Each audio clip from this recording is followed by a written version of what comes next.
Halo Kak, balik lagi nih. Kali ini kita akan membahas film Korea yang berjudul Recall.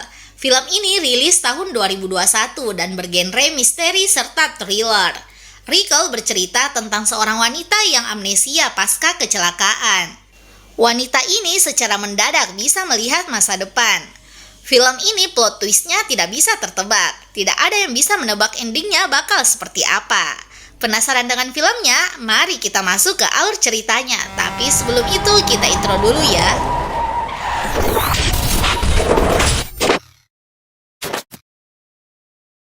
Film dimulai dengan diperlihatkan seorang wanita bernama Sojin.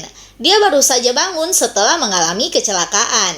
Sojin mengalami amnesia yang menyebabkan dia tidak mengenali siapapun, termasuk suaminya. 남편분 알아보시겠어요?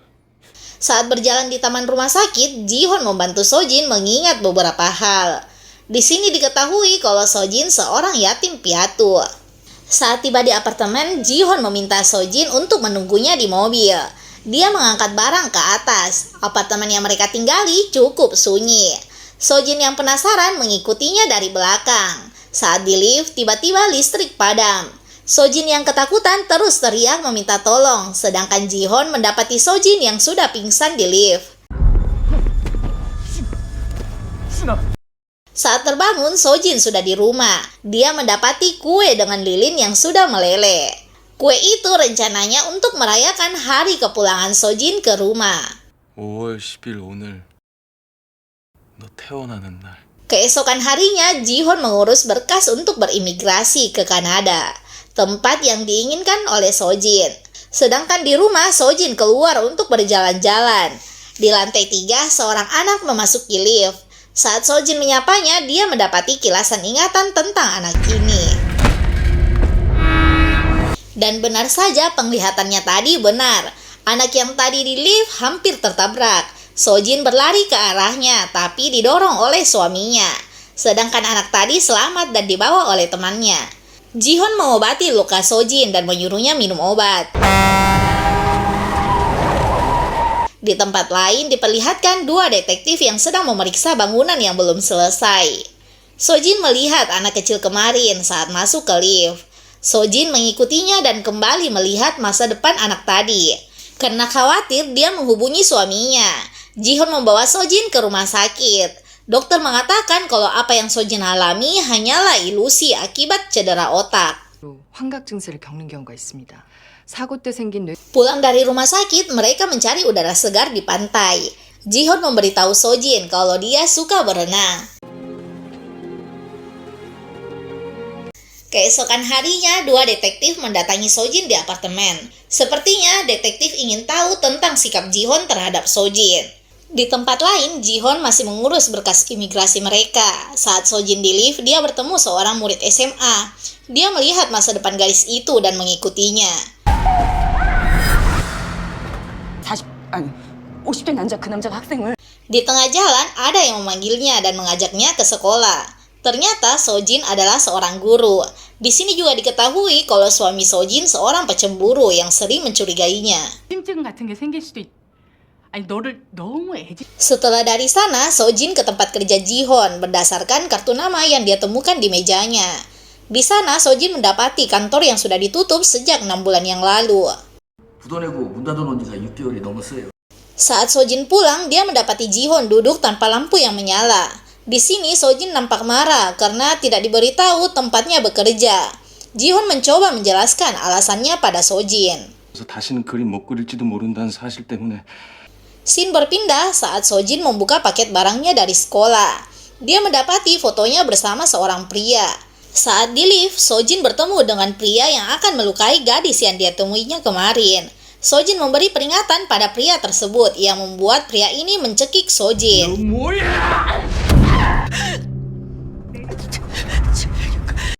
Di rumah, Sojin menceritakan penglihatannya pada Ji-hoon. Sojin mengatakan kalau pria yang tadi hampir membunuhnya akan mati.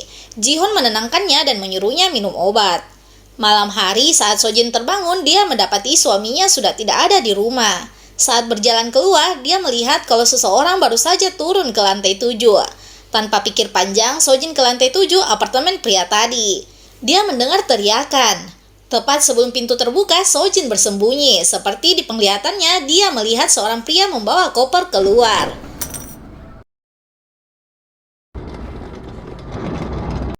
Di scene lain diperlihatkan Ji-hoon yang hendak keluar, tapi sebelumnya seorang security memberikan barang Sojin yang tertinggal di lift. Security tersebut sempat menoleh ke belakang mobil dan mendapati koper besar dibawa oleh Ji-hoon. Di pagi hari, Sojin bertanya Ji-hoon kemana semalam, tapi Ji-hoon mengatakan kalau dia tidak kemana-mana. Sojin yang tampak ketakutan pergi ke sekolah mencari tahu pada temannya tentang sifat Ji-hoon. 너 우울증 약도 먹고 있었고.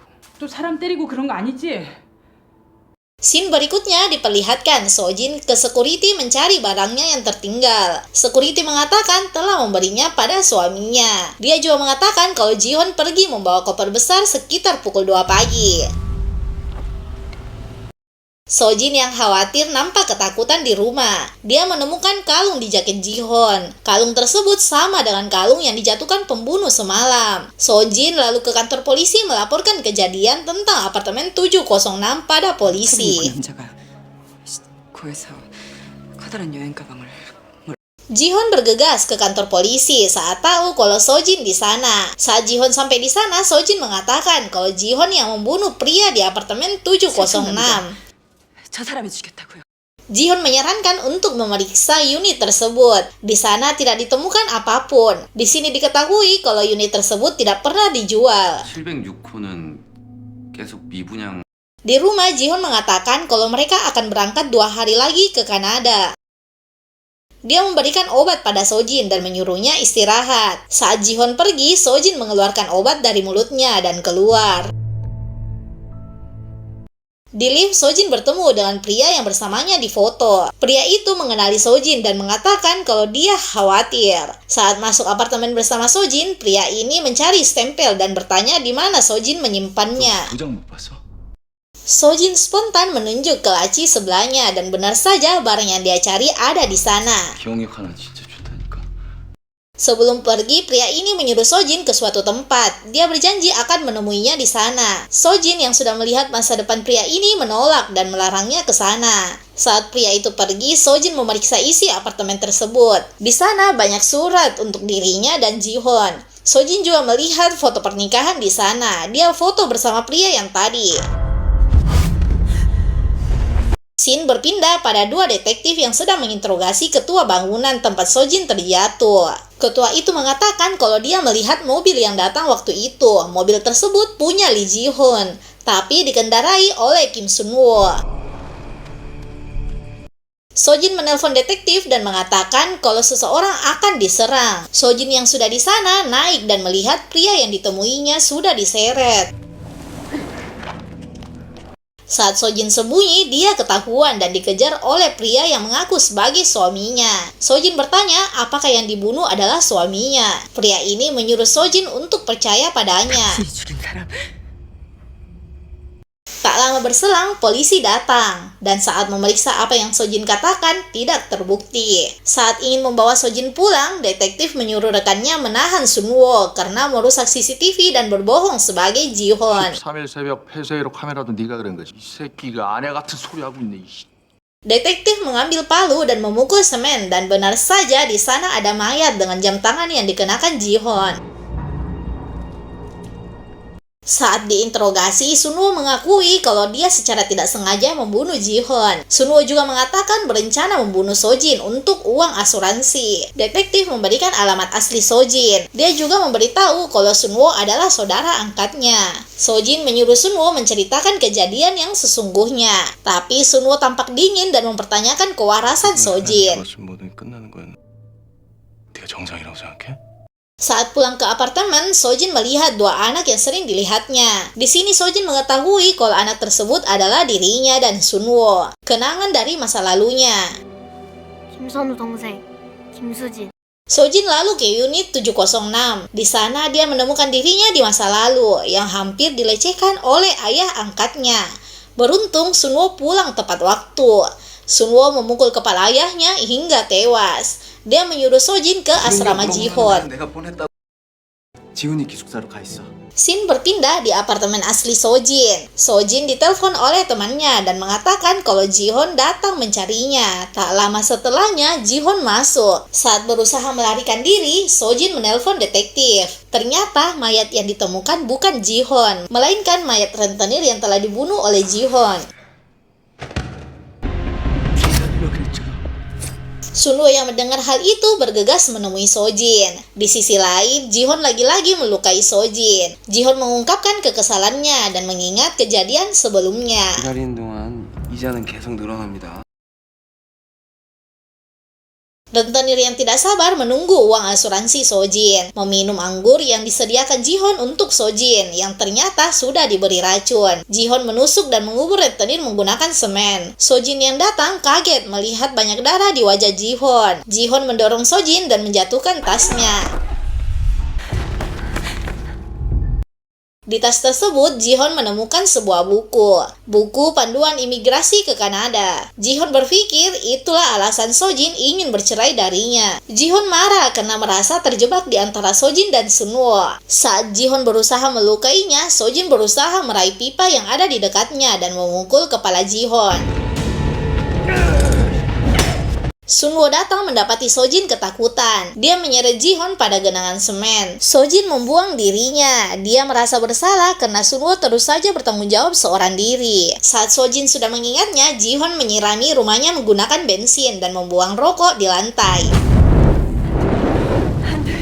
Saat pergi, Jihon bertemu Sunwoo. Jihon menusuk Sunwoo dan pergi menggunakan tangga darurat. Sunwoo dengan luka di perutnya berjalan menemui Sojin. Sedangkan Jihon sendiri tertangkap oleh kedua detektif. Sunwoo kesulitan membawa Sojin keluar, yang akhirnya dia membawanya ke dekat jendela. Saat Sojin sadar, dia menangis dan mengatakan telah mengingat semuanya. Sunwoo menyuruh Sojin ke Kanada. Tak lama setelahnya, api membesar. Sunwoo melindungi Sojin dengan tubuhnya.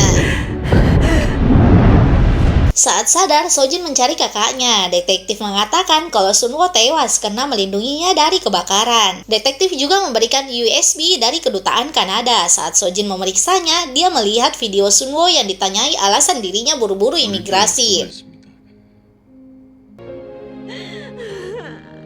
부탁드리겠습니다. 꼭 가야 합니다. Tamat. Akhirnya Sojin berhasil ke Kanada dan memulai hidup baru. Yap, itu tadi alur cerita dari film Recall. Filmnya sangat seru dan recommended buat kalian tonton. Mungkin segitu dulu dari Story of Movie. Jangan lupa like, komen, dan subscribe kalau kalian suka dengan video ini. Sampai ketemu di next video. Bye-bye!